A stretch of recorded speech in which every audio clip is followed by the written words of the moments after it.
years now. I have worked on various fields of data science only. I like bang my head around everywhere. So I have experiences with web crawling, time series prediction, crypto portfolio management. Then there is natural language processing and some aspects of image processing as well. So I have some variety of experience. Then Taranjot sir also has a lot of experience with image processing and natural language processing, right? So we'll be able to kind of guide you through this LLM part. So एक काम करते हैं कि सबसे पहले बताओ LLM के बारे में किसने किसने सुना है? ओके, बाकियों को कुछ आइडिया नहीं LLM क्या होता है? All right, all right. So हमारे पास ChatGPT रिलीज हुआ है, उसके बारे में किस किसने सुना है? ओके, सो ऑलमोस्ट सभी ने यहाँ पे ChatGPT के बारे में सुना है, बट LLM सिर्फ कुछ ही लोगों ने सुना है। क्या आपको पता ChatGPT कैसे काम करता है? ChatGPT बेसिकली एक LLM है। LLM is large language model, ठीक है? और वो जो है सब कैटेगरी ऑफ LFM। LFM क्या है? Large foundation model. कुछ भी जो बहुत बड़ा है वो मॉडल है, वो LFM है। तो उसी का एक सबसेट है LLM, ठीक है? तो हम मेजरली जो है LLM के बारे में बात करेंगे आज, बट बीच बीच में LFM थोड़ा बहुत बता दूँगा ताकि आपको आइडिया हो जाए कि सिर्फ लैंग्वेज में नहीं, हम किसी भी चीज़ में जनरेट कर सकते हैं, राइट? सो दिस ChatGPT जो है 22 में लॉन्च हुआ था, एंड कुछ ही दिन में आप देख सकते हो 1 मिलियन यूजर्स पहुंच गया। ऑफ कोर्स जब मैंने ये स्नैपशॉट लिया था तब तक थ्रेड्स नहीं लॉन्च हुआ था फेसबुक का, तो मतलब 1 घंटे में ही पहुंच गया था, बट तब के लिए थ्रेड्स रिलीज से पहले के 1 मिलियन यूजर सबसे पहले इसने क्रॉस करे थे। आप कंपैरिजन देख सकते हो कितने एकदम से फेमस हो गए। नेटफ्लिक्स को इतना 3.5 साल लगे, बट हमारे ChatGPT से 5 दिन में खत्म 1 मिलियन यूजर्स, क्योंकि वो बहुत ज़्यादा एक तरीके से हमारे लिए हेल्पफुल है, राइट? हम कुछ भी डॉक्यूमेंट उससे लिखवा सकते हैं, है ना? एंड ChatGPT जो है वो GPT बेस्ड मॉडल है, वो अभी भी आया। तो मतलब ऐसा क्या हुआ कि अभी रिलीज़ कर पाया, और इससे पहले इतने सालों से जो रिसर्च कर रहे थे वो नहीं कर पा रहे थे, है ना? तो हम देखते हैं a little bit about ChatGPT, जिसने उसके बारे में नहीं सुना। बेसिकली एक हमारे चैटबॉट के तरीके से है वो, यू कैन आस्क क्वेश्चन, है ना? तो हमारे पास कुछ एग्जाम्पल क्वेश्चन उन्होंने ChatGPT को से दिए हैं ताकि अगर आप फर्स्ट टाइम जाते हो तो you know what you can ask there, है ना? तो chat.openai.com सिंपली आप अपना अकाउंट खोल सकते हो and you can go there. यहाँ पे मैंने इससे पूछा एक नॉर्मल टेक्निकल क्वेश्चन कि क्या हम ये कह सकते हैं कि नॉलेज ग्राफ एक तरीके का डेटाबेस है, राइट? नॉलेज ग्राफ के बारे में अगर मैं बताऊँ, वैसे पुनीत सबसे ज़्यादा काम करता है नॉलेज ग्राफ में, but knowledge graph is basically हम जो है नोड्स को इंटरकनेक्ट कर सकते हैं। मतलब एक तरीके से जैसे हम ट्विटर की बात करें तो मैं किसको फॉलो करता हूँ, एक तरीके से हम डायरेक्टेड ग्राफ्स बना सकते हैं, लिंक लिस्ट, या एक तरीके से कह सकते हैं, नॉट एग्जैक्टली बट एक तरीके से हम कह सकते हैं, राइट? तो मैंने पूछा कि क्या हम कह सकते हैं, तो इसने काफ़ी अच्छे से हमें एक्सप्लेन करा। फैक्चुअली हो सकता है कभी कभी इनकरेक्ट हो, but most of the times मैंने देखा है कि थ्योरेटिकल पार्ट में इट इज़ करेक्ट, है ना? But in fact most of the times it is correct, है ना? फिर मैंने राइट में एक अपने कोड में से रैंडम स्निपेट उठा के पेस्ट कर दी, जिसको अगर आपको नहीं कंटेक्स्ट पता हो तो आपको समझ भी नहीं आएगा कि SP.write क्या है। बेसिकली स्ट्रीमलेट एप्लीकेशन थी, तो स्ट्रीमलेट ST है। This is just for testing कि मेरे को मोंगो क्वेरी के अंदर regex यूज़ करना है, राइट? तो मोंगो में बेसिकली हम जो है डबल स्लैश डाल कर लेते हैं, बट आपको पता होगा पाइथन में हम उसे सेव नहीं कर पाते, राइट? तो how do we exactly query Mongo? It was able to understand the context, it was able to understand कि कोड मैंने कहाँ से उठाया, what my end goal is. यहाँ पर मैंने इसको ज़्यादा कुछ बताया भी नहीं, मैंने सिंपली बताया कि I want to do this this this in Python, है ना? आप उसे कुछ भी बोलो, it is able to interpret. Spelling mistake करो तो भी it is able to interpret. तो ऐसा इसलिए हुआ है क्योंकि बहुत ही ज़्यादा डेटा के ऊपर इसको ट्रेन करा गया, राइट? अब हम देखते हैं कि ChatGPT जो है basically GPT model in its base use करता है, राइट? GPT-3 यूज़ करता है ChatGPT। GPT-4 भी रिलीज़ हो गया है, but mostly public uses GPT-3। वो जो है हमारा जून 2020 में रिलीज़ हो चुका था, आ चुका था, वेल फंक्शनल था। So what take it so long कि 2020 से 22 तक जा कितना फेमस हुआ वो, है ना? 2020 में तो किसी ने सुना भी नहीं होगा मेरे ख्याल से GPT-3 के बारे में। ऑफ कोर्स डेटा साइंटिस्ट ने सुना होगा क्योंकि वहाँ पे हमारा रिसर्च ही काम रहता है, बट जनरल पब्लिक ने नहीं सुना था। Then of course we have a couple of more very पूरा सिनेरियो चेंज करने वाले मॉडल्स। वी हैव GPT-2 इसने भी एकदम से बहुत ज़्यादा रेवोल्यूशन लाया था। स्टार्ट यहीं से हुआ था GPT-2 से, बट इसके बारे में भी ज़्यादातर को नहीं पता, राइट। हमारे पास डाली रिलीज़ हुआ था 21 में। डाली के बारे में किसने सुना है यहाँ पे? ऑलराइट, कुछ लोगों ने सुना है, ऑसम। तो हमारे पास डाली भी 21 में हुआ था, बट इतना पॉपुलर नहीं हुआ, राइट। मतलब हम ऐसा घर घर में पता हो ऐसा नहीं था। तो इसका रीज़न जो है दैट इज़ बेसिकली जो बेस मॉडल होते हैं, जब हम उनको ट्रेन करते हैं, दे आर नॉट असिस्टेंट्स, है ना। हम जो लैंग्वेज मॉडल्स ट्रेन करते हैं, किसी भी लैंग्वेज मॉडल का काम क्या होता है, बेस्ड ऑन प्रोबेबिलिटी। अगर आप उसे समझना चाहो ना, तो सबसे बेस पे it is probability. Not all models, but maximum जो मॉडल्स हैं दैट इज़ प्रोबेबिलिटी। तो प्रोबेबिलिटी के बेसिस पे जितना आपने टेक्स्ट लिखा है, उसके आगे का वो प्रोबेबिलिटी के बेसिस पे टोकन प्रेडिक्ट करे, आपके वर्ड्स प्रेडिक्ट करे। अगर हम Recording in progress. तो यहाँ पे हमने देखा कि जब हमने GPT-3 को यूज़ करा, राइट, हमने इसको दिया कि write a poem about bread and cheese, तो इसने लैंग्वेज कंप्लीशन का काम करा। It was not able to understand कि मैंने इससे क्वेश्चन पूछा, एंड इसने हमको और क्वेश्चन जनरेट करके दे दिए कि ले भाई तू और क्वेश्चन ले, मैं तो नहीं करूँगा, राइट। ऑफ कोर्स हम ट्रिक कर सकते हैं उसको कि हम जो है एक छोटा सा शुरू करें, देन आप देखो कि there is a poem about bread and cheese, उसके आगे उसने पोएम बना दी, क्योंकि उसका काम था कि मेरे को इस टेक्स्ट को कंप्लीट करना है। इसको लगा यहाँ पे क्वेश्चन पेपर बना रहा, तो इसने और क्वेश्चन दे दी, यहाँ पे इसको लगा टेक्स्ट कंप्लीट करना है, तो इसने टेक्स्ट कंप्लीट कर दिया। तो ऑफ कोर्स अगर आप नहीं समझते हो कि कैसे GPT काम करता है, तो आपने किसी काम का नहीं था मॉडल, राइट। बस था कि हाँ GPT-3 आया है, बहुत सारा इसने बिजली खाई है, पैसे खाए हैं, बट किसी काम का नहीं है। सो ये सब मेरे अकॉर्डिंग शुरू, जब हाइप जो शुरू हुई, ये शुरू हुई गैन्स से। गैन्स के बारे में किसी को पता है? ओके, किसी ने this person does not exist website के बारे में सुना है? ओके, सो जब this person does not exist basically था, ऐसा पहला NVIDIA का प्रोजेक्ट उन्होंने सब दुनिया में लाइव करा था, जो कि गैन्स यूज़ करता था। गैन्स इज बेसिकली जो कि आपके लिए इमेजेस जनरेट करता है। तो जनरेटिव AI जो है, लैंग्वेज मॉडल भी, ChatGPT is also generative AI, it is generating text, यहाँ पे वी आर जनरेटिंग इमेज। तो मेरे अकॉर्डिंग जो है सबसे ज़्यादा जो हाइप क्रिएट हुई थी, जब सब लोग this person does not exist, this horse does not exist, ये वो करके जब जाते थे, तो वो गैन्स के पास जाते थे। अगर हम गैन्स देखें कैसे काम करते हैं वो, तो बहुत सिंपल होता है। We start with random noise नीचे, है ना, and we try to generate something, कुछ भी हो सकता है। हम एक नेटवर्क बना देते हैं and we try to generate something. ऊपर हमारे पास क्या है, एक क्लासीफायर है बस, जो कि बताएगा ये फेस है कि नहीं। इसमें हम असली फेस भेजेंगे और हमारा जो जनरेटेड है वो वाला फेस भेजेंगे, है ना। फिर हम देखेंगे क्या ये मतलब फेस है दोनों, अगर नहीं है तो बेसिकली दोनों बहुत ही रैंडम मॉडल शुरू होते हैं, एंड धीरे धीरे वो हारमोनी में आते जाते हैं। एक तरह से हमारा ये नीचे वाला जनरेटर इंप्रूव कर रहा है जनरेट करने में, और दूसरा डिस्क्रिमिनेटर जो है वो इंप्रूव कर रहा है क्लासीफाई करने में। तो आपस में उनका कॉम्पिटिशन लगा रहता है ना। फिर एक पॉइंट हमारे पास ऐसा आता है जब हमारा डिस्क्रिमिनेटर जो है वो जनरेटर से हार जाता है। At this point we know कि हमारा generator is capable to generate real faces now, या फिर कुछ भी इमेज जो भी आप चाहो।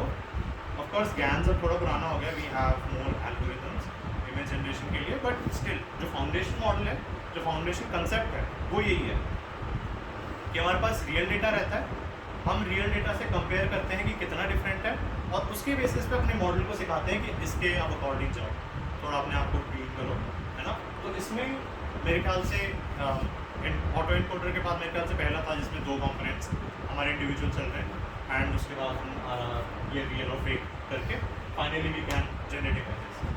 तो गैन्स के सिर्फ इमेज जनरेशन के एप्लीकेशन नहीं थे, इसके भी कई सारे एप्लीकेशन थे, एंड काफ़ी वाइडली यूज़ हुआ इंडस्ट्री में ये, राइट। एक तो है सिंपली इमेज एडिटिंग, तो यहाँ पे आप देख सकते हो एक हमने रियल इमेज दी, हमने उसको उसके बाल चेंज कर दिए, स्टाइल चेंज कर दी, स्माइल पेल ये सब कर दिया, जो स्नैपचैट के फिल्टर्स होते हैं, दैट इनिशियली यूज दिस, है ना। नीचे हमारे पास है मोनालिसा के विदाउट कंटेक्स्ट मैंने इमेज डाली है, but basically the message I want to portray from here is कि GANs is also use by forensic experts, जो कि देखना चाहते हैं कि जो इमेज आई है इज दैट अ फोर्जरी और नॉट। क्योंकि जो गैन्स जनरेट करेंगे ना, वो इतने ज़्यादा अच्छे हो जाते हैं कि it is able to identify कि कहाँ पे वो स्ट्रोक नहीं आना चाहिए था बेस्ड ऑन जो पेंटर है। ऑफ कोर्स सारे पेंटर्स का अलग पेंटिंग स्टाइल होता है, स्ट्रोक स्टाइल होता है, I don't have that much information about that, but ये एक एप्लीकेशन है जहाँ से हम पता कर सकते हैं कि इतने अच्छे हो गए कि हम बेसिकली उसको डिटेक्ट करने के लिए यूज़ करते हैं, राइट। सो यहाँ पे मेरे पास 2 इमेजेस हैं, one of them is of a real person one of them is generated when this person does not exist. So what do you think? Which one is the real person here? Left? कौन कौन left कह रहा है?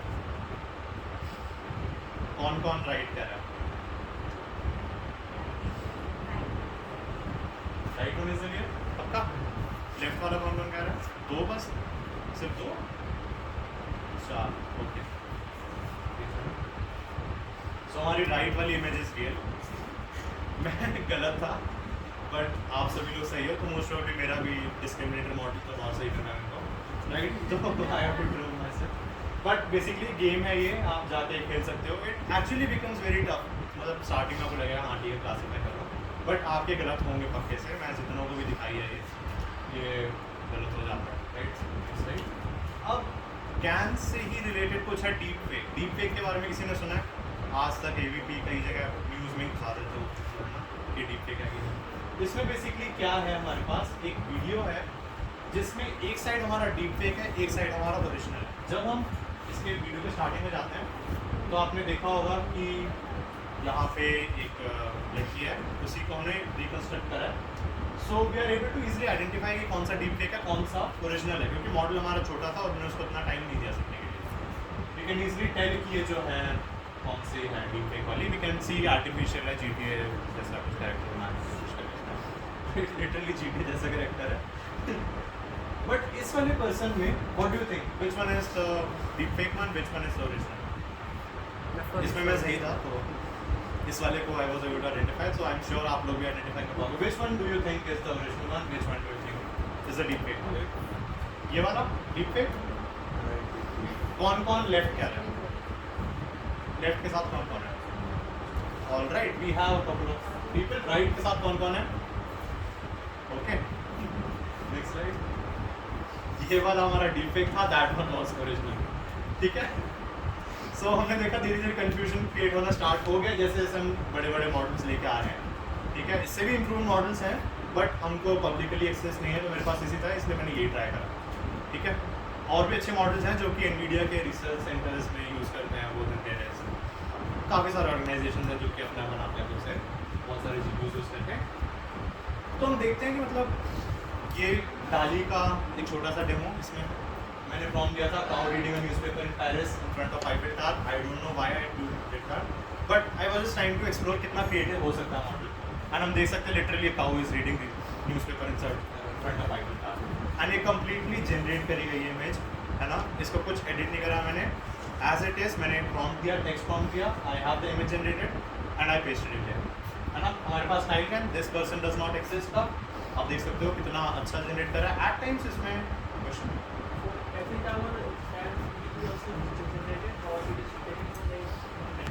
नहीं, it is generated. So for each query that we have, ये generate होती है सारी। ऐसा नहीं कि इसने सर्च करा गूगल पे एंड गूगल से निकाल के दिया। इट इज़ अ पॉसिबिलिटी कुछ सिमिलर हो एग्जिस्टिंग किसी इमेज के, क्योंकि ऑफकोर्स ट्रेनिंग डेटा से सिमिलर ही इमेजेस जनरेट करेगा, राइट? बट सारी इमेजेस की यूनिक होंगी। कुछ इसमें मतलब यूजुअली कंटेंट क्रिएटर्स यूज़ करते हैं फॉर अवॉइडिंग कॉपीराइट क्लेम्स, है ना। तो फिर वेवनेट हमारे पास। WaveNet basically text to speech model है। This is not the first model text generation में, बहुत सालों से काम होता आ रहा है। हमने देखा 2000 आई डोंट नो 10-12 में ही आईफोन में सिरी वॉइस कंट्रोल आना शुरू हो गया था। तब से टेक्स्ट टू स्पीच काम कर रहा है हमारा, बट उतना एक्यूरेट नहीं था। मेरे ख्याल से कोई यूज़ भी नहीं करता था अपने फ़ोन्स में, जो गूगल असिस्टेंट वगैरह होता था। वेवनेट जो आया, this is what changed everything, not everything but मतलब एक रेवोल्यूशन था ये काफ़ी अच्छा, 2016 में था। बट अगर हम वॉइस जनरेशन की बात करें तो वी कैन सी कि एक्चुअली 93 से this was the paper I was able to trace, but हो सकता है आप लोगों को और पीछे भी मिल जाए। बट हम देख सकते हैं इस गोल पे काम जो है 93 में शुरू हो चुका था। इतने सालों की रिसर्च के बाद हमें ही मिला। एंड ऑफ कोर्स जब आप किसी रिसर्च पेपर से गो थ्रू करोगे तो यू विल नोटिस कि बहुत ज़्यादा इंटेलिजेंट सोल्यूशन था। So what was blocking them, मतलब जब उनके सोल्यूशन इतने अच्छे थे, they were able to come up with algorithms, probabilistic models, जो कि आज की डेट में भी हम यूज़ कर रहे हैं। 2012 में हमारे पास रिलीज़ हुए थे वो VGG19 एंड वो सब, जो हमारा बहुत ही फेमस इमेज क्लासिफिकेशन वाला कॉम्पिटिशन हुआ था। बट आज की डेट में हम यूज़ कर रहे हैं तो बेटर रिजल्ट कैसे आ रहे हैं? बेसिकली कंप्यूटेशन पावर, GPUs जो है अभी तक हमारे पास पावरफुल अभी अभी आना शुरू हुआ है, राइट? इससे पहले we had very small machines.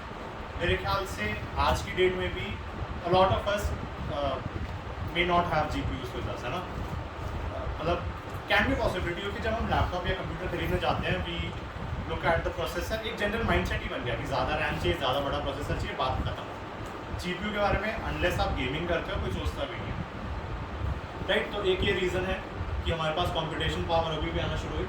सो मतलब बेसिकली जो अंडरलाइन प्रिंसिपल्स अगर आप उनको अच्छे से समझना चाहते हो ना, तो start with these basic research papers जो कि बहुत पहले रिलीज हुए थे, स्टार्टिंग में जो रिलीज हुए थे। ये बहुत अच्छा प्रोबेबिलिस्टिक मॉडल है, you can go through it. अब वी विल टॉक अबाउट कि जो GPT का बेस मॉडल था उसमें उन्होंने ऐसा क्या चेंज करा कि it was converted into ChatGPT and वो इतना फेमस हो गया, ठीक है?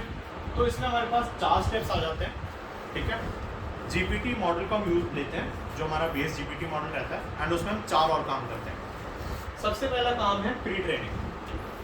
Actually this pre training is the base model, sorry 3 और काम करते हैं। Pre training basically base model को पिक बनाने के लिए करते हैं। इसमें हम क्या करते हैं, इंटरनेट से trillions of web pages, word, ये सब उठाते हैं और उसके ऊपर एक प्रोबेबिलिस्टिक मॉडल ट्रेन करते हैं, जहाँ पे हम सिर्फ नेक्स्ट टोकन करते हैं, जो कि हमने बेस मॉडल में देखा था कि हम उसको कुछ टेक्स्ट दें और वो टेक्स्ट जनरेट करेगा। वो रैंडम कुछ भी, मतलब उसका बस मतलब ग्रामेटिकली सही होना चाहिए, बट हमारे क्वेश्चन का आंसर देना ज़रूरी नहीं है, बस टेक्स्ट जनरेट करेंगे, ठीक है?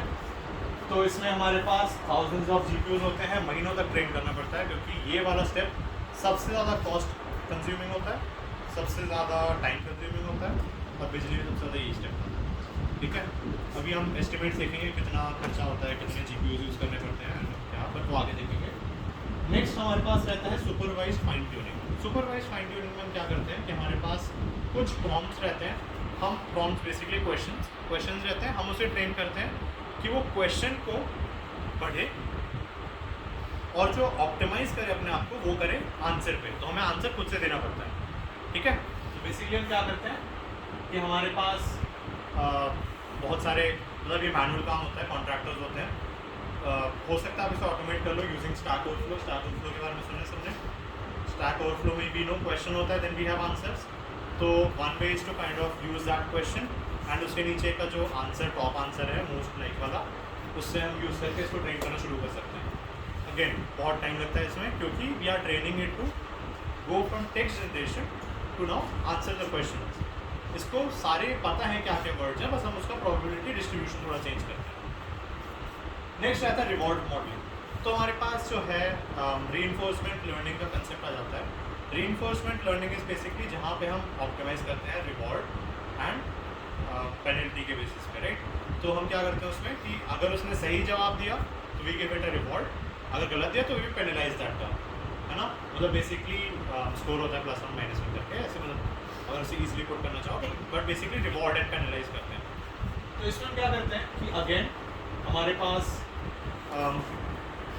कॉन्ट्रैक्टर्स लिखते हैं, we can automate this, but we have to make sure कि ये वाला जो पार्ट है this should be very high quality. पिछले वाला स्टैक ओवरफ्लोज में ऑटोमेट कर ले कोई ऐसा फर्क नहीं पड़ता, because we are going incrementally step by step. But इस वाले पार्ट में we have to be sure कि हमारा डेटा क्वालिटी अच्छा हो, असली इंसान लिखे इसको। ऑफकोर्स स्टैक ओवरफ्लो के आंसर भी असली इंसान लिखते हैं, but the answer should be correct, है ना? उसके अपवोर्ड्स अच्छे होने चाहिए, मतलब threshold, basically we clean the data that we have taken out from the internet. Then last में हमारे पास आ जाता है रीइंफोर्समेंट वाला। इसमें सिर्फ और सिर्फ जो आपके लैंग्वेज एक्सपर्ट्स हैं, आपके टेक्नोलॉजी एक्सपर्ट्स हैं, वही जो आंसर लिखेंगे वही मॉडल के अंदर जाएगा, so that we are sure कि जो मॉडल सीख रहा है that is absolutely correct. Because हम ये नहीं कर सकते ना, हम जनरल पब्लिक को रिलीज कर दें, वो गलत आंसर देना शुरू कर दें।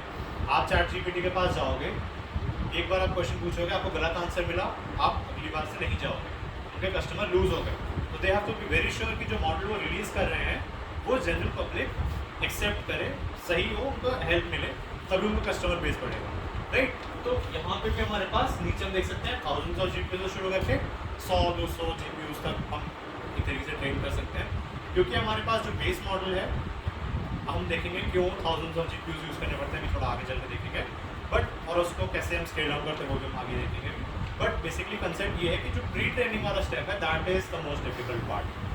एंड इसीलिए यही एक गैप है कि सिर्फ ओपन एआई ही क्यों अच्छे मॉडल रिलीज़ कर पा रहा है, बाकी क्यों नहीं कर पा रहे हैं, क्योंकि उनके पास GPUs बहुत ज़्यादा है, उनके पास कंपटीशन पावर बहुत ज़्यादा है, एल्गोरिथम पब्लिक है, मेरे पास भी लिखी हुई है, मैं आपको दिखाऊंगा भी, बट मैं उतने बड़े मॉडल्स ट्रेन नहीं कर पाऊंगा क्योंकि मेरे पास एक छोटा सा लैपटॉप है जो कि बैग है, ठीक है।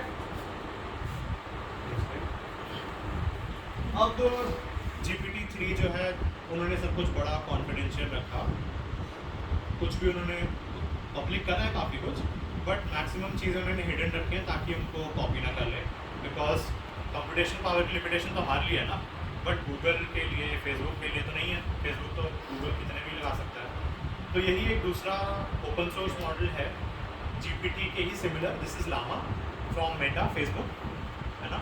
तो इसमें हम देख सकते हैं कि इन्होंने जो अपना मॉडल ट्रेन करा, this is to give you context, 175 billion का हमारा GPT-3 है पैरामीटर्स का, दिस इज जस्ट 65 बिलियन, है ना। तो एक तरीके से उस कंटेक्स्ट के हिसाब से सोचना कि GPT-3 का इससे ज़्यादा ही होगा।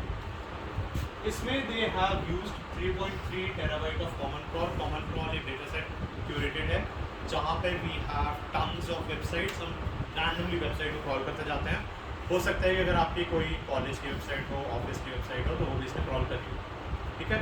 देन वी हैव C4 भी ऐसा ही सिमिलर है, मतलब अलग अलग ऑर्गेनाइजेशंस करती हैं क्रॉल, उसका अलग अलग नाम दे देती हैं। We have GitHub, Wikipedia, books, ARXIV, यहाँ पे रिसर्च पेपर्स होते हैं। Then we have Stack Exchange, उन्होंने स्टैक ओवरफ्लो की जगह स्टैक एक्सचेंज यूज़ करा, because it is easier to give theoretical answers rather than giving technical answers, क्योंकि इससे टेक्स्ट में एरर हो सकते हैं। उन्होंने रिस्क लिया ही नहीं, उन्होंने बोला जो कंसेप्चुअल क्वेश्चन पूछेंगे उन्हीं का आंसर देंगे। इसमें ओके इतना बड़ा डेटा है, इसमें कई सारे चैलेंजेस होंगे, आप कुछ चैलेंज सोच पा रहे हो इसमें से क्या चैलेंज हो सकते हैं इतने डेटा के साथ काम करने के लिए? Of course computation is one part, हम रैम में इतना फिट नहीं कर पाएंगे, so we need to distribute this somehow. और कुछ चैलेंज जो कि आप इसको देख के सोच पा रहे हो? ओके, यहाँ पर देखा, sorry, deployment is also one problem GPU का, मैनेज करना, क्योंकि डेटा स्ट्रक्चर्ड होगा, अनस्ट्रक्चर्ड होगा, ये सबको मैनेज, राइट, एग्जैक्टली, डेटा को मैनेज कैसे करेंगे? हमने देखा कॉमन क्रॉल C4 जो है सिमिलर है, तो ऐसा भी तो हो सकता है दोनों में ओवरलैपिंग डेटा हो। तो ये 3.3 टेराबाइट और ये 700 GB दोनों मिला के अप्रॉक्सीमेटली अगर हम 4 टेराबाइट मान लें, तो इस 4 टेराबाइट की डेटा में आप डुप्लीकेट्स कैसे ढूंढोगे? ऑफकोर्स हम लोग एक पांडास के डेटा फ्रेम में डाल के डॉट डुप्लीकेट नहीं कर पाएंगे इसमें, राइट। हमें कस्टम एल्गोरिथम्स लिखनी होंगी जो कि मल्टीपल वर्चुअल मशीन्स पे, सर्वर में, आपके डेटा सेंटर्स में डिस्ट्रीब्यूट होकर के वहाँ पे हमें डुप्लीकेट ढूंढना पड़ेगा। There also we'll have to make sure कि हमारा जो है एक मशीन में जो डेटा है, हो सकता है वहाँ से तो उसने डुप्लीकेट हटा दिए, बट दूसरी मशीन में ही वो सेम हो, तो उसको हम कैसे करेंगे? तो we have multiple algorithms for this, LSH is one of them, जहाँ पे we try to build planes between those documents ताकि हम सेग्रीगेट कर पाएँ, सिमिलर डॉक्यूमेंट्स एक साथ आते जाएँ। क्लस्टरिंग के नाम से भी एक तरीके से क्लस्टरिंग है, वो आ रहा है क्लस्टरिंग। तो मतलब ये, और दूसरा एक और मतलब बहुत बड़ा इसका वो है कि इस टेक्स्ट में से हमें इंडिविजुअल वर्ड्स निकाले होते हैं यूनिक, क्योंकि ऑफकोर्स हमारी जो प्रेडिक्ट करेगा हमारा मॉडल, वो अगला वर्ड प्रेडिक्ट करेगा, राइट। तो इस पूरे 4 टेराबाइट के डेटा सेट में से हमें इंडिविजुअल टोकन्स निकालने हैं, यूनिक कितने वर्ड्स हैं इसमें से। तो वो भी बहुत बड़ा चैलेंज हो जाता है कि कौन सा वर्ड ऑलरेडी हमारे डेटाबेस में है, कौन सा नहीं है, एंड बहुत महीनों का टाइम लग जाता है इसमें। उसमें स्पेलिंग मिस्टेक्स होंगी, राइट। स्पेलिंग मिस्टेक का क्या मतलब हुआ? आपका एक टोकन 2 टोकन बढ़ गए, जितने भी स्पेलिंग मिस्टेक्स है उतने टोकन बढ़ गए। मॉडल तो ये नहीं बता पाएगा स्पेलिंग मिस्टेक है कि नहीं। देयर आर वेज कि आप उसको ट्रस्टेड सोर्सेज से उठाओ बस, बट जब आप सोर्सेज जैसे स्टैक एक्सचेंज वेबसाइट वगैरह पे जाते हो, उनको तो इंसानों ने लिखा है, इंसान गलतियाँ करेंगे, तो स्पेलिंग मिस्टेक्स का आप कैसे हैंडल करोगे, उसके लिए भी काफ़ी इशू आता है। सो मतलब ये कुछ चैलेंजेस हैं हमारे पास। इसमें जो इंफ्रास्ट्रक्चर इन्होंने यूज़ करा है GPT वालों ने, ये रिसेंटली रिलीज़ करा है बट इसमें बेसिकली इन्होंने इन्फिनिटी बैंड लगाई है, जो इनके डेटा सेंटर्स हैं जो हम AWS के यूज़ करते हैं। Azure ने क्या करा, AWS ने अपना नॉर्मल लगाए हुए हैं तारों से, इन्होंने इन्फिनिटी बैंड एक नया तरीके की तार रिलीज़ करी है जो कि लैंड पोर्ट पे लगती है, बट बेसिकली उससे तो स्पीड्स है वो 3.6 टेराबाइट पर सेकेंड हो जाती है। इसका मतलब आप 84K मूवीज़ 3 घंटे ईच 1 सेकंड में डाउनलोड कर सकते हैं, इतनी स्पीड है इसकी, ठीक है। Internet and data transfer circuit. Then they have low rank adaptive fine tuning, short form. तो इसमें क्या होता है हमारे पास कि हमें सिर्फ लेस देन 1% मॉडल को ही चेंज करना होता है। हमने देखा कि we have to train a very big model 175 billion parameters, उसमें से जब हम फाइन ट्यून करते हैं तो लेस देन 1% को ही चेंज करना होता है। तभी हमने देखा कि थाउजेंड्स ऑफ जीपीयू से we are able to switch down to सिर्फ 100, है ना। अब इसके पहले क्या होता था कि हमारे पास जब तक ये एल्गोरिथम नहीं थी, हमें दोबारा से thousands of GPU 4 bar thousands of GPUs use करने पड़ते थे, तो हमारा कॉस्टिंग बहुत ज़्यादा बढ़ जाती थी, तो सारी कंपनीज गिव अप कर जाती थी कि नहीं यार छोड़ रहा है, ठीक है।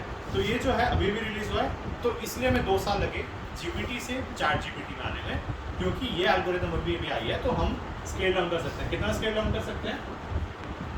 जो हमारा एक GPT का चेक पॉइंट बनता है that is around 1 terabyte in size, सिर्फ मॉडल के वेट्स, नॉट द डेटा, सिर्फ मॉडल। उस मॉडल को हमें स्केल डाउन करके फाइन ट्यून वर्जन हम सिर्फ 200 MB में स्टोर कर सकते हैं, है ना। 200 MB को हम ऑफकोर्स देयर आर डेल्टास, अगर हम मैट्रिक्स के उसमें रिस्पेक्ट में बात करें तो 175 बिलियन पैरामीटर्स, मतलब किसी एक मैट्रिक्स में 175 बिलियन इंडिविजुअल वैल्यूज होंगे, है ना। हम इस तरीके से अगर पोर्ट्रे करें, जब हम किसी एक स्पेसिफिक यूज़ केस के लिए से फाइन ट्यून करेंगे तो उसमें क्या होगा, उस मैट्रिक्स में से सिर्फ 175 बिलियन की जगह सिर्फ क्या पता 1000 ही वैल्यू चेंज हो। तो हम पूरे के पूरे 175 बिलियन स्टोर करने की जगह डेल्टा स्टोर कर लेते हैं। डेल्टा इज कि कहाँ पे क्या चेंज हुआ, सिर्फ वही स्टोर करा हमने। तो उससे क्या हुआ 1 टेराबाइट से 200 MB। और अगर हम एक तरीके से कंटेक्स्ट लें, ये हमारे पास GPUs A100 ये इनिशियली यूज़ करते थे, अभी इन्होंने डिस्क्लोज नहीं करा है। तो it took like 96 GPUs to fine tune initially, जो हंड्रेड्स ऑफ GPUs उन्होंने बोला था। एक छोटा सा चेक पॉइंट 1 एक बार में एक डॉक्यूमेंट जाएगा, और उसके साथ में मतलब छोटे से छोटे जितना स्केल डाउन कर सकते हैं, तब भी इट रिक्वायर्ड 96 GPUs, जिसको अब ये स्केल डाउन करके 24 GPUs पे आ चुके हैं, ठीक है। अनदर थिंग इज़ कि हमारे पास डीप स्पीड माइक्रोसॉफ्ट के ही थ्रू रिलीज़ हुई है। दिस इज़ अनदर रीज़न कि बाकी ऑर्गेनाइजेशंस अभी तक नहीं कर पाई थी उसको, क्योंकि ये सिर्फ माइक्रोसॉफ्ट स्पेसिफिक लाइब्रेरी थी, अभी भी इन्होंने पब्लिकली अवेलेबल करी है डीप स्पीड, जिससे हम ट्रेनिंग को डिस्ट्रीब्यूट कर सकते हैं। हमारे पास GPUs होते हैं, अब एक GPU पे आप मॉडल ट्रेन कर रहे हो, दूसरे GPU पर ट्रेन कर रहे हो। अब आप ऐसा कैसे कर सकते हो कि दोनों को यूज़ करके वो 24 48 GB GPU पे ट्रेन करना शुरू करते हैं। तो उसके लिए जो यूज़ होता है दैट इज़ डीप स्पीड। इसमें कई सारा कुछ होता है, इसमें ऑफ रोडिंग कर सकते हैं हम, बिकॉज GPUs और कॉस्टली है ना। CPU में तो कोई लिमिटेशन है नहीं, रैम तो जितनी मर्जी कर लो, रैम चाहे 1000 GB भी कर लो तो वो मेरे ख्याल से 16 GB की GPU से सस्ता ही पड़ेगा, मतलब नॉट एग्जैक्टली बट एक तरीके से हम करें तो इससे हम ऑफ रोड भी कर सकते हैं। आधी ट्रेनिंग हमारी GPU पे हो रही है, आधी हमने CPU पे कर दी। टाइम ज़्यादा लग रहा है but we are not worried about time, हमें पैसा बचाना है, तो हम कुछ कर सकते हैं। Then there is zero optimizer है। जीरो ऑप्टिमाइज़र क्या है? जीरो ऑप्टिमाइज़र ने क्या कहा कि हम सिर्फ मॉडल के चेक पॉइंट को एक रखेंगे, वही डेल्टा वाला कंसेप्ट, उसके डेल्टास को हम डिस्ट्रीब्यूट कर देंगे, देन उसको आपस में दोबारा से कंबाइन कर लेंगे, है ना। मतलब कि इस मैट्रिक्स में पहली रो दूसरी मार्क है, दूसरी रो में है, ऐसे मतलब लेके डिस्ट्रीब्यूट करने का। अब हमारे पास GPT-3 ने जो थोड़ी बहुत इन्फॉर्मेशन रिलीज़ करी है, उसी को हम एक बार कंपैरिजन देख लेते हैं, ठीक है। तो इसमें वी कैन सी कि GPT-3 जो है that is 175 billion parameter model. इसमें हमारे पास 96 लेयर्स हैं, मतलब लेयर का कंसेप्ट अभी आपको बताऊंगा मैं एक तरीके से कंटेक्स्ट करने के लिए। यहाँ पे हमारे पास अगर आप बैच साइज देखोगे ना, that is 3.2 million documents in one go वो पास करता है। जो भी डेटा साइंस में काम करता है या फिर उसको थोड़ा बहुत आइडिया है, दे नो कि कभी भी मेरे हिसाब से मैं पर्सनली कभी भी 128 के ऊपर नहीं गया। एंड ट्रस्ट में हमारे पास काफ़ी पावरफुल मशीन्स हैं, we have around 96 GB GPUs also, but कभी भी मैं 128 के ऊपर नहीं गया क्योंकि नहीं जा पाया। But they train with 3.2 million documents एक बार में, है ना। तो this is also one thing कि उनका सिस्टम इतना ज़्यादा इम्प्रूव हुआ कि हम जो है अभी उनके पीछे पीछे चल रहे हैं, अभी उनके जितने परफॉर्मेंस नहीं ला पाए। On the other hand we have Llama, जो कि 2023 में रिलीज़ हुआ है फेसबुक के द्वारा। यहाँ पे हमारे पास batch size is 4 million. Batch size उन्होंने बढ़ाया है, क्यों बढ़ा पाए? क्योंकि इनका मॉडल छोटा है। 175 बिलियन वर्सेस 65 बिलियन, है ना। तो हमारे पास अलग अलग पैरामीटर्स वाले मॉडल आ जाते हैं। कंपैरिजन आप देख सकते हो कितने यूनिक टोकन्स हैं, उसके ऊपर भी डिपेंड करता है कि ऐसा हो सकता है कि कोई ऐसा वर्ड आपने लिखा जो कि मॉडल को पता ही नहीं, तो उसको कैसे हैंडल करेगा, that is also one thing we have to take care by training this model, है ना। अब इन्होंने क्या करा कि एक रफ एस्टिमेट, एक्चुअल में इन्होंने नहीं यूज़ करे हैं ये, सिर्फ एक कंपैरिजन के लिए इन्होंने बताया कि we are use 10,000 V100 GPUs। एक V100 में मेरे ख्याल से 100 GB के आसपास GPU रैम होती है अप्रॉक्सीमेटली।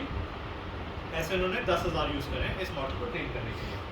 1 महीना लगा, $10 मिलियन लगा दिया उन्होंने सिर्फ ये मॉडल, बेस मॉडल ट्रेन करने की। अभी ChatGPT तो नहीं पहुँचे, सिर्फ बेस मॉडल। तो ऑफकोर्स हमारे लिए कॉस्ट बैरियर बहुत बड़ा खड़ा हो जाता है कि हम इतने बड़े मॉडल्स नहीं ट्रेन कर सकते, right. On the other hand हमारे पास लामा भी 2048 GPUs पे, आई एम नॉट श्योर इसकी कितनी रैम होती है, I think 48 GB A100, I don't no, ऐसे होता है 48 GB रैम पर GPU होता है। एंड ऐसे हमने 2000 GPUs यूज़ करे, 21 दिन में $5 मिलियन इसमें भी खर्च हुआ, है ना। तो इसीलिए सिर्फ बड़ी कंपनीज ही टारगेट करती है जिनके पास बहुत ज़्यादा फंडिंग अवेलेबल है ऐसे मॉडल ट्रेन करना, राइट। देन अगर आप मॉडल को कंपेयर करना चाहते हो तो एलेंसिस ने रैंकिंग निकाली है सारे मॉडल्स की, तो आप देख सकते हो GPT-4 ऑफ कोर्स टॉप पे है। देन वी हैव यहाँ पे लाइसेंस भी आप देख सकते हो, प्रोप्राइटरी मतलब कि आप इसे कमर्शियल में नहीं यूज़ कर सकते हो, ठीक है। आप अपना खेलो, बट आप इसे क्लाइंट्स के लिए एप्लीकेशन बना करके नहीं दे सकते, राइट। अनलेस जब तक आपके पास प्रॉपर परमिशन है तब तक आप नहीं दे सकते। Then we have some open to everyone models also जो कि हम डायरेक्टली यूज़ कर सकते हैं, बट अगेन कैसे चलाओगे that is up to you, कितने आप GPU मशीन्स खरीदते हो। अगर आप सिर्फ ओपन सोर्स मॉडल्स देखना चाहते हो जो कि आप अपने सिस्टम में डाउनलोड करके, जिन्होंने सब कुछ पब्लिक करा हुआ है, तो हगिंग फेस के इस लिंक पे आपको वो सारी लिस्ट मिल जाएगी। So if you want to try yourself कि मॉडल्स कैसे काम करते हैं, तो आप इन मॉडल्स को यूज़ कर सकते हैं, ठीक है। Of course in ChatGPT is available for you, but अगर आप देखना चाहते हो कैसे आप उनके कॉन्फ़िगरेशन को चेंज कर सकते हो, राइट, कैसे आप अपना उससे ऊपर मॉडल ट्रेन करना चाहते हो, कर सकते हो, तो you can use open source models. Will talk about architecture also कि अंडरलाइन इस मॉडल में ऐसा उन्होंने क्या आर्किटेक्चर में चेंज करा। आर्किटेक्चर एज इन कि मॉडल कैसे बनाया, क्या ऐसे मैट्रिक्स मैनिपुलेशन करे कि model is able to learn better than जो हमारे पास प्रीवियस एल्गोरिथम्स अवेलेबल थे। Well, attention is all you need, ये एक टर्म प्रोवाइड करा, of course everyone needs attention. तो उन्होंने बोला लैंग्वेज मॉडल को भी अटेंशन चाहिए, हम उसे अटेंशन नहीं दे रहे थे, इस वजह से वो नहीं कर पाए ना। Attention is all you need is actually a paper जिसने ट्रांसफॉर्मर आर्किटेक्चर प्रपोज नहीं करा था, उसने यूज़ करा। ट्रांसफॉर्मर आर्किटेक्चर किसी ने पहले प्रपोज कर दिया था, बट उतना पॉपुलर नहीं हुआ। सो लेफ्ट हैंड साइड पे हमारे पास traditional multi layered perceptrons, traditional deep learning network जो कि सबसे बेसिक डीप लर्निंग नेटवर्क होता है। इसमें हमारे पास क्या होता है, इनपुट जाता है, वी हैव सम मैट्रिसेस जो कि हम लर्न करते हैं, लास्ट में हमारे पास आउटपुट आ जाता है, जो भी हम आउटपुट चाहते हैं। Whether we want to predict cost, तो रिग्रेशन एक नंबर करेगा वो, we want to do classification, तो प्रोबेबिलिटी देगा वो कि इस क्लास कितनी प्रोबेबिलिटी उसकी कितनी, तो जो भी हम करना चाहते हैं वो। राइट हैंड साइड पे we have transformer architecture. Transformer architecture में क्या है, देखो आपको फीड फॉरवर्ड लेयर दिखी ब्लू कलर के बॉक्स में, feed forward layer is nothing but this. इन्होंने क्या बोला कि फीड फॉरवर्ड के ऊपर हम सिर्फ अटेंशन लगा देंगे एंड वो बेटर परफॉर्म करेगा। मतलब और भी चीज़ें हैं इसमें, बट अगर आप इसको बिल्कुल बेस की तरह से समझना चाहते हो तो उन्होंने बोला कि हम फीड फॉरवर्ड में अटेंशन लगा देंगे एंड वो बेटर परफॉर्म करेगा। When we look at this architecture, left hand side is encoder, right hand side is decoder, ठीक है, encoder और decoder। जब ये पेपर इन्होंने करा था पब्लिश, तो उन्होंने बोला था एनकोडर डिकोडर एक मॉडल हम यूज़ करेंगे, मतलब एक साथ मिला करके, ताकि we get better results. But धीरे धीरे पता चला कि एनकोडर ओनली मॉडल्स भी कुछ यूज़ केसेस में अच्छे परफॉर्म करते हैं, डिकोडर ओनली मॉडल्स भी कुछ केसेस में अच्छे परफॉर्म करते हैं। सो बेसिकली फ़र्क है दोनों में, फ़र्क है। देखो यहाँ पे आपके पास मल्टी हेड अटेंशन है, ऑरेंज ब्लॉक में अटेंशन है, मल्टी हेड को भूल लो, अटेंशन है। राइट हैंड साइड पे यू हैव मास्क्ड अटेंशन।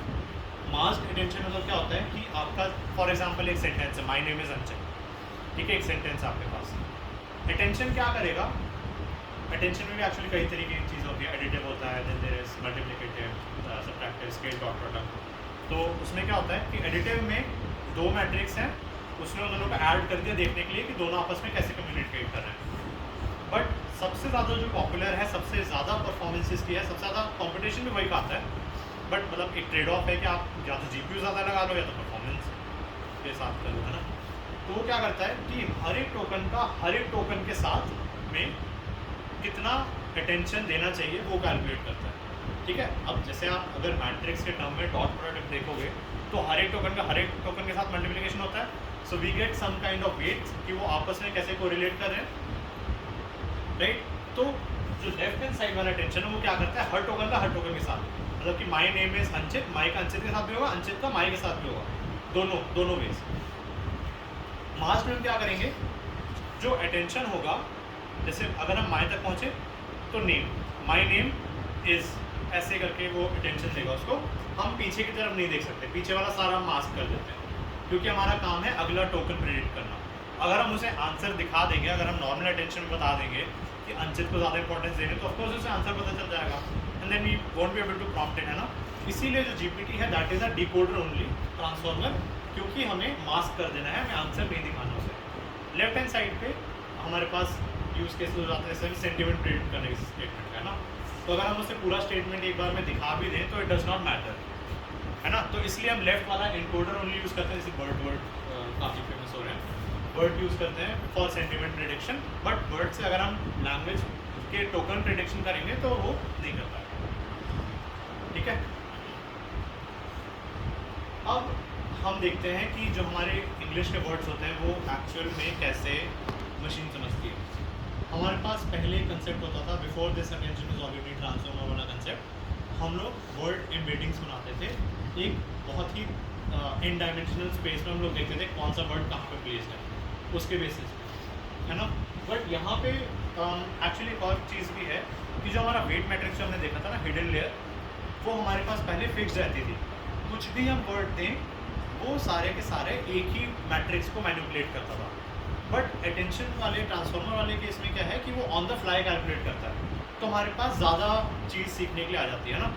तो इसलिए हमने क्या करा कि हम एम्बेडिंग नहीं देंगे, हम इसे टोकनाइज करेंगे। टोकनाइज में मैंने यहाँ पे सेम सेंटेंसेज हैं, जान के स्पेलिंग मिस्टेक करी है, ग्रामरली बता रहा था, बट जान के स्पेलिंग मिस्टेक करी बताने के लिए कि अगर हमारे पास कुछ नहीं है इन आवर मॉडल, ऐसा कोई वर्ड एग्जिस्ट नहीं करता, तो how will the model treat it, है ना। तो नीचे की तरफ आप देख सकते हो, इसने हर एक टोकन को इंडिविजुअली हाईलाइट करा, है ना। इसने देखो होप के आगे कैसे स्पेस को भी येलो वाले में कंसिडर करा। क्यों? क्योंकि होप के आगे यूजुअली कोई वर्ड नहीं आता, तो इसने मान लिया कि होप सिर्फ एक अकेला ही वर्ड रहेगा, उसके आगे फुली चाहे लग जाए बट होप के आगे कुछ नहीं लगेगा, तो इसे एक इंडिविजुअल टोकन मान लिया। तो ये भी एक तरीके से हम एल्गोरिथम ट्रेन करते हैं कि कौन सा एक इंडिविजुअल वर्ड हो सकता है, क्योंकि of course our goal is to kind of reduce the number of tokens. जितनी कम प्रोबेबिलिटी डिस्ट्रीब्यूशन आप रखोगे उतना बेटर रहेगा, है ना। जितना मतलब कम सीखने को दोगे मॉडल को उतना बेटर रहेगा, ऑफकोर्स, राइट। तो हम जब राइट हैंड साइड पे देखते हैं तो इन्हीं को हमने एक यूनिक नंबर दिया है, दिस इज यूनिक आईडी, बस कुछ मतलब नहीं है इसका। जिस सीक्वेंस में था हमने डिक्शनरी के थ्रू 1 2 3 4 करके सारे नंबर बना दिए, ठीक है, क्लियर है इतना। Alright, so now pre training step में हमारे पास देखो प्रोबेबिलिटी डिस्ट्रीब्यूशन आ जाती है कि बेस्ड ऑन आपका इनपुट हमारा जो है अगले टोकन के हर एक इंडिविजुअल टोकन की कितनी प्रोबेबिलिटी है, ठीक है। तो सिर्फ डिकोडर वाला पार्ट रखा है, because GPT is a decoder only transformer. नीचे हम देख सकते हैं we have this unique IDs जितनी भी है, और हम जो है उसमें बेसिकली अगले टोकन का, जो ग्रीन वाला अगले टोकन का प्रेडिक्ट करना चाहते हैं कि क्या प्रोबेबिलिटी होगी हमारे टोकन की, एंड मैक्सिमम प्रोबेबिलिटी वाले टोकन को हम लोग डिस्प्ले कर देते हैं, ठीक है।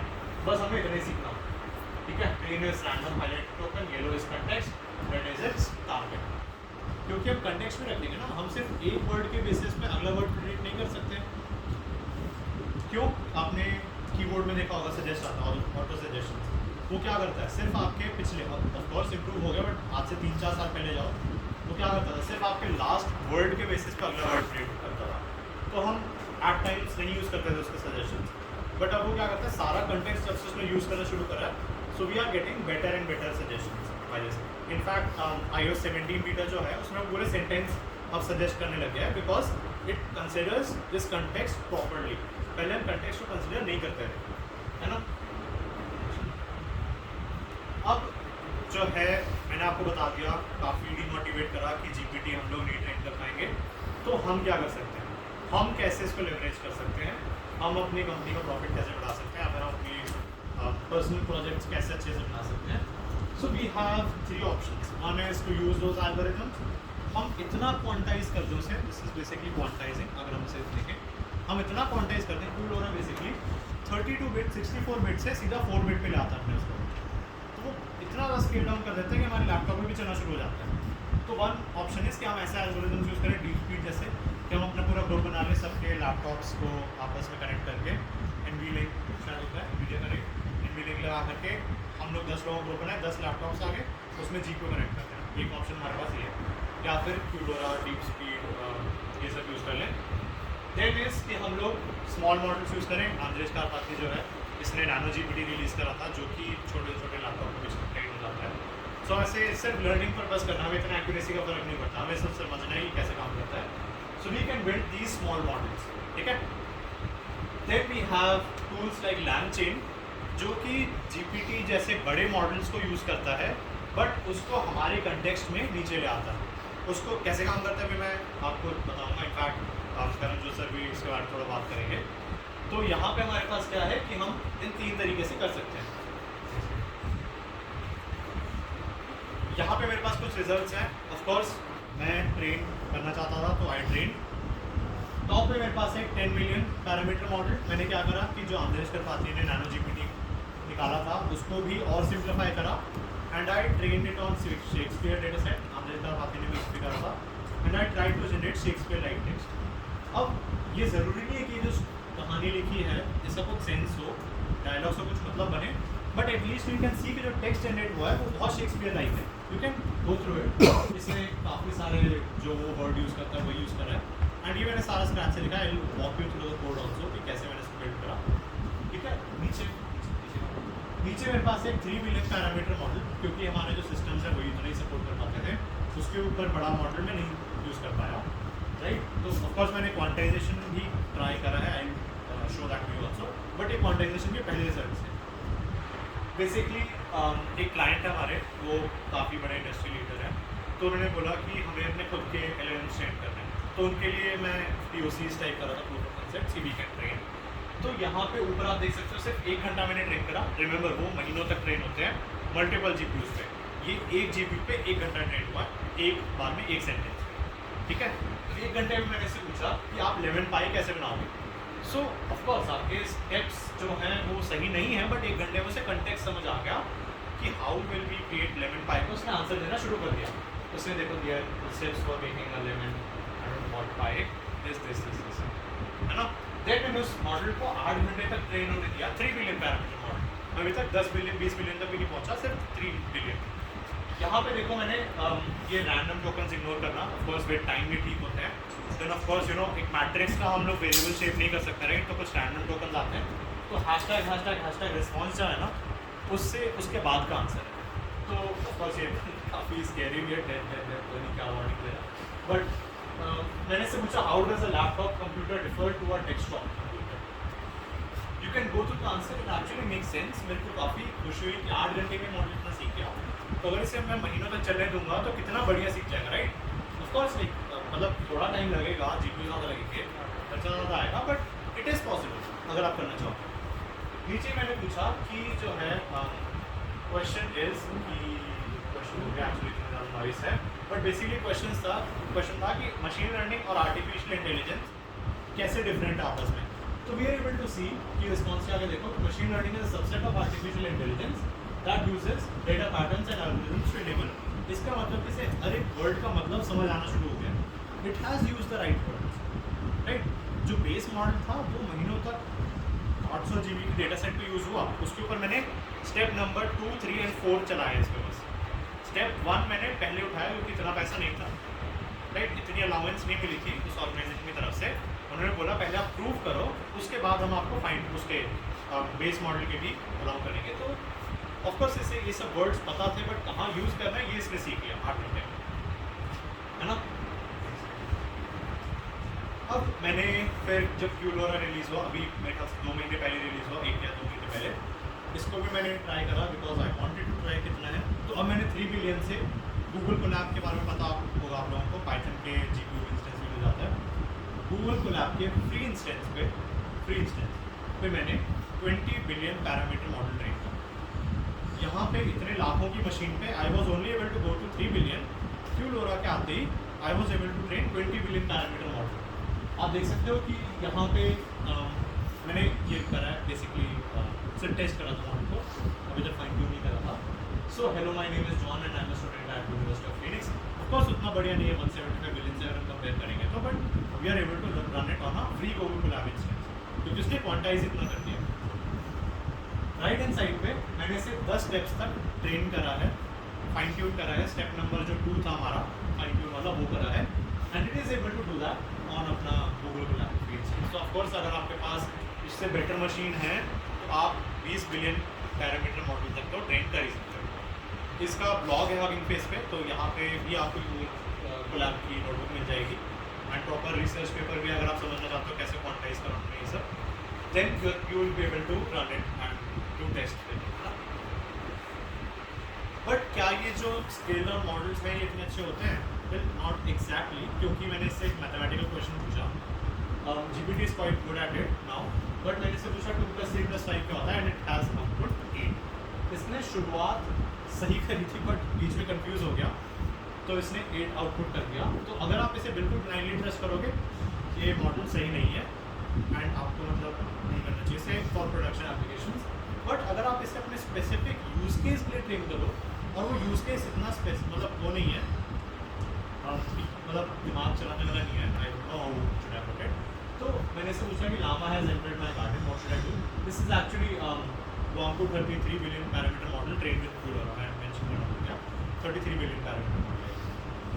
तो लामा बेसिकली फेसबुक वाला जो होता है, जहाँ पे भी होता है, तो यूज लामा। तो मैंने इससे पूछा कि what should I do, and it is able to give me the proper steps. तो इसका मतलब क्या हुआ? It is very good at generating text.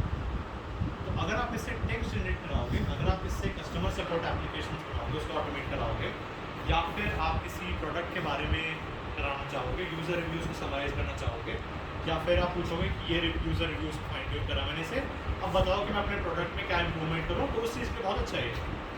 तो ऑफकोर्स आप मतलब अपने यूज़ के स्पेसिफिक के लिए मॉडल को अलग अलग ट्राई कर सकते हो, चूज़ कर सकते हो कौन सा मॉडल है, एंड आप देख सकते हो कि कौन से बेस डेटा सेट पे ट्रेन हुआ है। अगर मैं पाइथन जनरेशन मॉडल ट्रेन करूँगा तो I will use a model like Pythia, जो कि पाइथन पे ही ट्रेन हुआ है, तो पाइथन में कोड काफ़ी अच्छा जनरेट करता है ना। और अगर मैं ये करूँगा तो इसमें तो लैंग्वेज में तो ऑफकोर्स सभी करते हैं, देन सारी लैंग्वेजेस की अलग होता है। वी हैव डेवऑप्स के लिए मॉडल, वी हैव मैथमेटिक्स के लिए मॉडल। इनफैक्ट बायजूस जो है टेक्नोलॉजी जाइंट, उसने भी आई डोंट नो मैथ GPT कुछ ऐसे करा था उसने, GPT करके रिलीज़ करा रिसेंटली, तो वो मैथ्स के क्वेश्चन सॉल्व करता। तो it is good at only solving mathematical question. तो वो ऊपर वाली गलती नहीं करेगा, बट वो नीचे वाला काम नहीं कर पाएगा, है ना। तो एक तरीके से आप समझो GPT is good at everything, तो वो 175 बिलियन है। तो अगर हम 175 बिलियन को छोटे छोटे में तोड़ दें, तो ऐसा हो सकता है हमारा एक छोटा सा यूज़ केस, ये छोटा सा मॉडल बहुत अच्छे से करता है ना। तो इसको इस तरीके से सोचना है आपको हमेशा। जब भी मॉडल ट्रेन करो, मैंने देखा है कई सारे लोग एक्यूरेसी के पीछे भागते हैं, बट यूजुअली आप कितनी वैल्यू क्रिएट कर पा रहे हो अपने क्लाइंट्स के लिए, वो करना है, वो देखना हमेशा।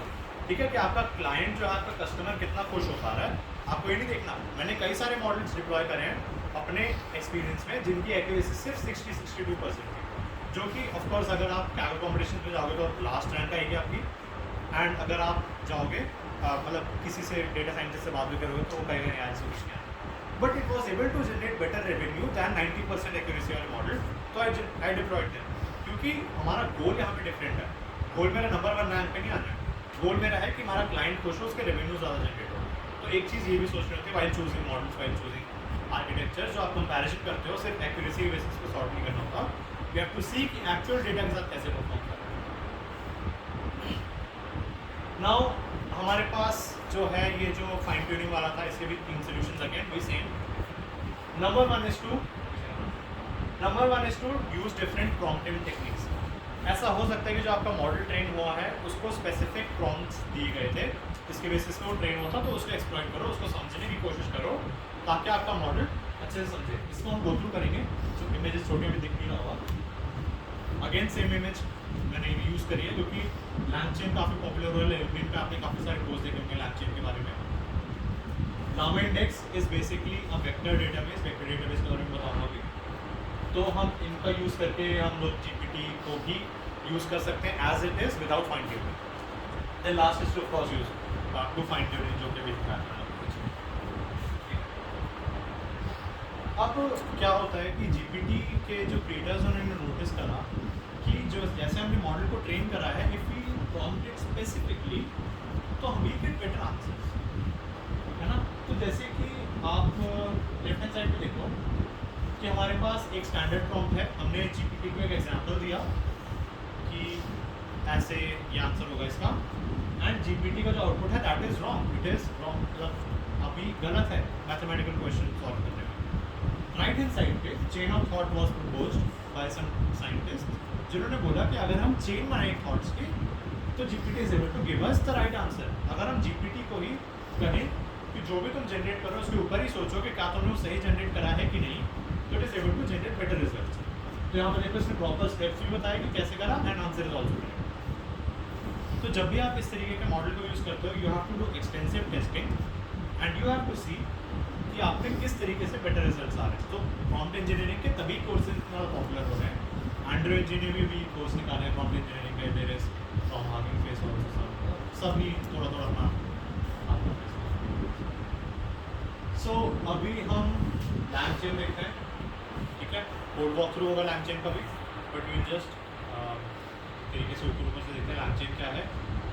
लैंगचेन का बेसिक कंसेप्ट क्या है कि हमारा मॉडल टेक्स्ट जनरेशन में अच्छा है ना, तो हम अगर उसे कंटेक्स्ट दे दें तो कंटेक्स्ट को यूज़ करके, जैसे हमारे पास read the comprehension answer the following question होता था इंग्लिश एग्जाम्स में, उसमें हम क्या करते थे, कॉम्प्रिहेंशन पढ़ते थे, हमें उस टॉपिक के बारे में कुछ नहीं पता था, उस कॉम्प्रिहेंशन को यूज़ करके we use to answer. LangChain ने भी सेम कंसेप्ट यूज़ करा है कि we will use those parts of text जो कि इस क्वेश्चन के रिलेवेंट है, उसको यूज़ करके we will ask GPT to answer. सबसे बेस ये है। देन उसके ऊपर उसने एजेंट्स लगा दिए। अगर मैं जीपीटी को पूछूंगा कि आज की डेट क्या है, तो वो तब की डेट बताएगा जब वो ट्रेन हुआ था, क्योंकि उसके बाद तो उससे कोई इन्फॉर्मेशन नहीं मिली आगे, unless we keep on fine tuning it. Agent क्या करता है कि जब भी ऐसा कुछ क्वेश्चन आता है तो we go and do some task, action space कहते हैं उसे, जहाँ पे वी डू इधर गूगल सर्च, किसी एपीआई को हिट करते हैं, ऐसा कुछ करते हैं, and we get result from that, and वो हम डिस्प्ले करते हैं उसको रिफ्रेश करके जीपीटी, ठीक है। एंड इसमें I actually leave it to Ranjot sir, you can come back to this slide, है ना। लामा इंडेक्स का एक बेसिक ओवरव्यू दे देता हूँ, इनफैक्ट ये सारा तो Llama Index basically vector database, जो ट्रेडिशनल डेटाबेस होता है that is not very good at storing matrix. Vector क्या करता है, वेक्टर डेटाबेस का अंडरलाइन कंसेप्ट होता है small world graphs.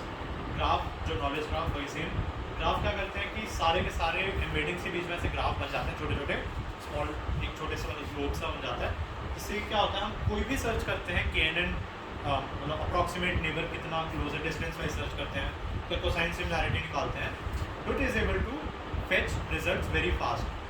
In fact, fast, Puneet has a lot of experience with it. In fact, and I think Saurabh also has fast experience. Okay, चलो, never mind. So fast भी basically यही underlying concept use करता है, and it is able to perform 3 to 4 times better than Elastic. And Elastic, remember, is around 10 to 15 times faster than traditional Mongo, SQL, MySQL. इतना difference आ जाता है इसमें, है ना? Alright, so to you and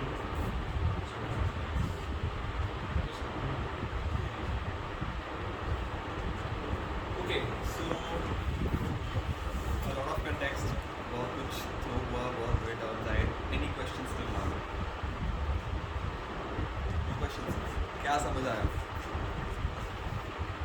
If anyone can give a brief, मुझे क्या समझ आया अभी तक, what, how it all started, where we are, what would be the future? Anyone?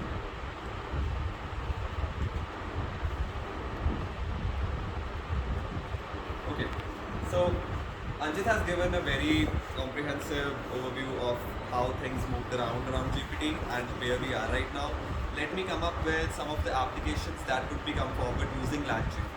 So the goal of the lecture is to employ you guys that yes, we can use Python, just short snippets of Python, to come up with applications that can cater the industry, such as coming up with recommendation systems, coming up with, you know, small replicas of ChatGPT, so that we can come up with solutions without using hundreds and billions of lines of code. Of course, these things are made by that, but we are here to use APIs, OpenAI, LangChain, how these things work. They come up with frameworks where we can hit the framework using an API and come up with prompts that you guys just saw.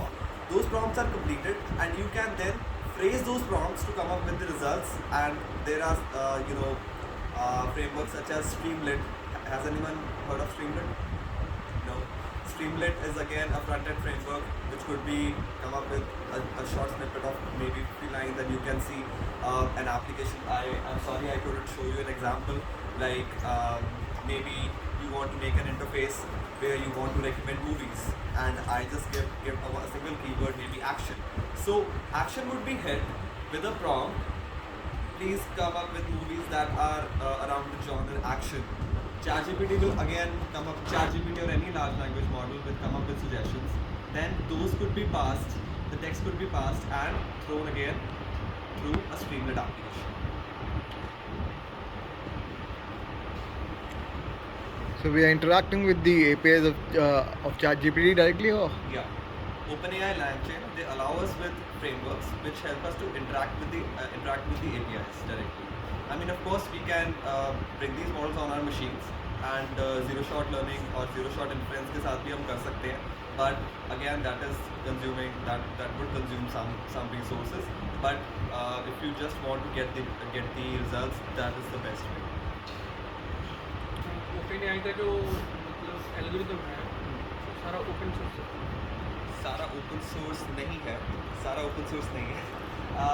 Although Nano GPT is something that is a small replica of it. If you want to understand, it's like every version is becoming bigger with minor changes. So Nano GPT is something that would give you the complete overview of what is the base. So that is a good starting point if anyone wants to dive. Any more questions? So what was the name of the front end that you talked about? Streamlit. Streamlit.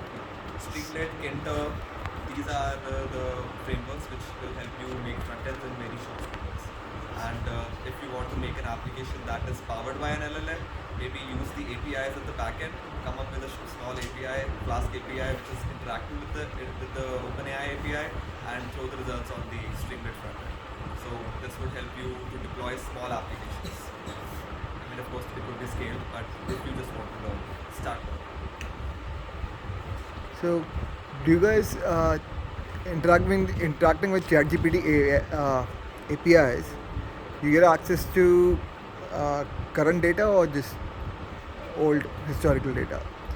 Actually, the whole purpose of this LangChain thing is to incorporate new data also into ChatGPT. Yeah.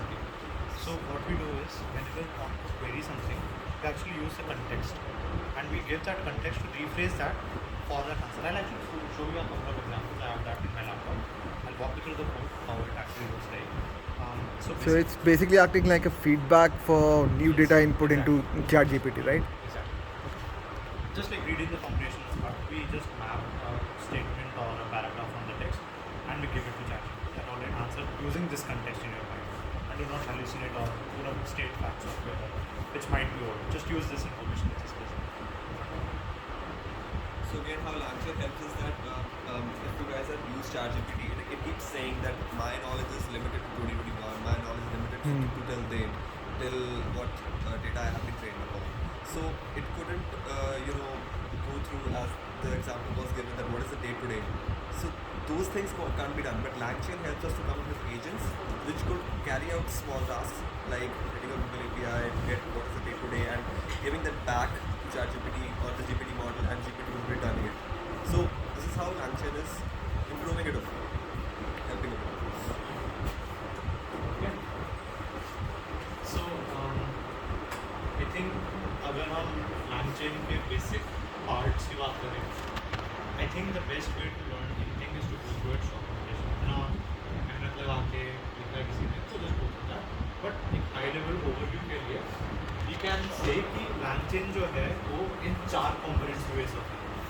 Number 1 is LLM. कौन सा large language model आप लगाना चाहते हैं? We have a lot of option, हमारे पास कई सारे APIs अवेलेबल हैं. Most preferred one is GPT, but हम अपना कस्टम भी लगा सकते हैं. Second is memory. अब मेमोरी क्या हुआ? अब हो सकता है हमने एक क्वेश्चन पूछा कि what is how does Cisco help networking companies, है ना? सिस्को नेटवर्किंग की बनाता सारा कुछ. How does Cisco help networking? तो हमने एक चंक ऑफ डेटा मैच करा वेक्टर डेटाबेस से, उसको दे दिया कि इसको कंटेक्स्ट देकर आंसर करो. अब हमारे पास नेक्स्ट क्वेश्चन जो यूजर पूछता है that is can you refresh this answer now, I was not able to understand it. तो अगर हम मैप करने जाएंगे दोबारा से अपने उसमें दोबारा से, तो वो कुछ भी रैंडम मैप हो जाएगा, राइट? हम लोग सही चीज़ नहीं मैप कर पाएंगे. तो LangChain gives us the functionality to use memory, जहाँ पे हमारे पास कई सारे अलग अलग इसके भी कई सारे रिसर्च में मेथड्स प्रपोज्ड हैं, but the most common one is I think simple linear history, जहाँ पे we let GPT to decide whether it wants to consider the history or not, है ना? And we do not map in that case. So हर एक LangChain call पे 2 calls आएंगे अपने GPT को. One will be to get an action space. We will ask GPT if we want to answer it directly, do we want to do a Google search, or like use any agent, do we want to use the history, या फिर do we say that we do not know about this. और दूसरा क्या होगा, उस action के ऊपर जो स्टेप लेना हो वो होगा. ठीक है. Then will be prompt. Prompt का मैंने बताया आपको कई सारे प्रॉम्प्टिंग टेक्निक्स होती हैं. Chain of thought, tree of thought, there is linear, there is self doubting thought techniques, जहाँ पे you query 10 times and you ask it to argue with it itself. And कई सारे ऐसे प्रपोज मेथड्स हैं, सबके अलग अलग यूज केसेस में अच्छे परफॉर्मेंसेज हैं. ये काफ़ी कॉम्प्रिहेंसिव LMSIS ने रिसर्च पेपर रिलीज करा है, काफ़ी कॉम्प्रिहेंसिव इन सब टेक्निक्स को कंपेयर करके. सो वो वाला research paper you can read about it if you want to know more about it. Last is agent. कौन कौन से एजेंट्स आप, this is up to you. जो भी आप एजेंट एक पाइथन का छोटा सा फंक्शन बना दो जो कि वो एजेंट LangChain कॉल करता है. ठीक है. So let's actually go through the code. I will open GitHub. I don't think मेरा यहाँ पे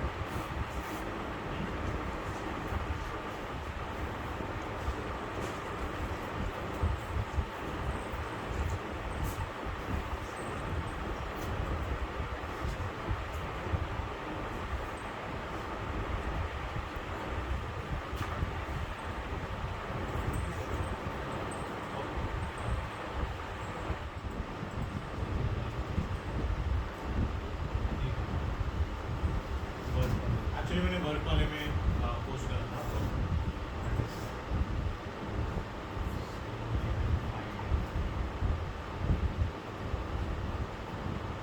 okay, that is not available. मैंने उसको शायद प्राइवेट कर दिया था बिकॉज मेरे ख्याल से वो क्लाइंट के लिए बना था, इसलिए मैंने प्राइवेट करा उसे. सो मैं दिखा नहीं पाऊँगा, but what I can do is मैं एवरेज का बात नहीं कर रही.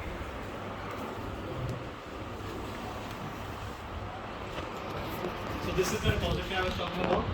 ये थोड़ा सा कॉम्प्लेक्स लगेगा if you're not that proficient with Python. But what you can do is इसका एक scaled down version इसलिए भी बनाया है. Let me just try to find it out. Maybe that is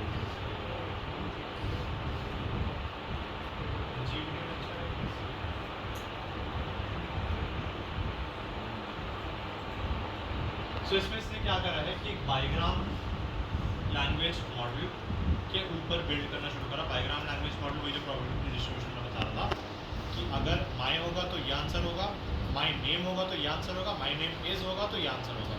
तो ये एक सिंपल सा बाइग्राम लैंग्वेज मॉडल होता है. तो if I just walk you through, सबसे पहले हमने डिसाइड कर लिया कि हमारा क्या कंटेक्स्ट है. बैच साइज 32, कितने इटरेशंस के लिए चलाना है हमें, कितने इंटरवल्स करने हैं, कौन सा डिवाइस यूज़ करना है, to device basically the GPU. Then we have set seeds वगैरह, ये सब you can skip all of that. जो मैं बता रहा था, जो टोकनाइजर में हमने देखा था यूनिको, that is nothing but enumerating and numbers, मतलब 1 2 3 4 ये सब सारा. तो एनकोड इज बेसिकली उस डिक्शनरी में से कौन सा इंटीजर आएगा, और डिकोडर बेसिकली उस इंटीजर के कॉरस्पॉन्डिंग कौन सा वर्ड आएगा. ठीक है. देन देयर इज बैच वगैरह का फंक्शन. इसमें इसने let me just go here and show you कि एक्चुअल में ये वाला पार्ट काफ़ी इम्पोर्टेंट है. यही सारा टेंशन है. जब आप पेपर पढ़ोगे तो उसमें क्वेरी की एंड वैल्यू का कंसेप्ट आता है, right, and then there is masking, जो ट्रेल है बेसिकली दैट इज मास्किंग वाला, कैसे आप मास्क कर सकते हो। तो इसमें क्या होता है कि हम मैट्रिक्स मल्टीप्लिकेशन करके वही डॉट प्रोडक्ट वाला करके डिसाइड कर सकते हैं कौन से वर्ड को कितनी इंपॉर्टेंस देनी है। तो आई वुड सजेस्ट कि अभी आप पहले पेपर पढ़ लो, थोड़ा लॉन्ग वगैरह पढ़ लो, बट आप देख सकते हो कि सिर्फ और सिर्फ अपना 200 लाइन के अंदर आपका GPT तैयार है, और आप इसको जितना स्केल अप करना चाहो वो आप कर सकते हो। अगर आप इसका स्केल अप वर्जन देखना चाहते हो तो हगिंग फेस ने काफ़ी सारे अपनी APIs रिलीज करे हुए हैं जहाँ पे you are able to fine tune models. तो one such example is Dolly. Dolly ने क्या करा,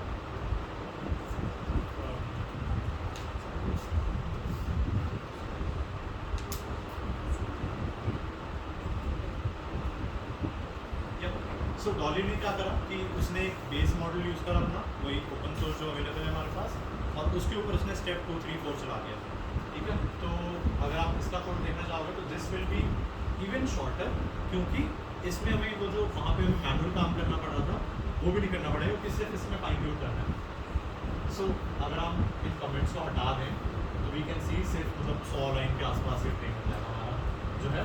और अगर I show you what the actual trainer looks like, so trainer में we just give the configuration, ये training arguments is from Hugging Face से के through आप Python में models फाइन ट्यून कर सकते हो।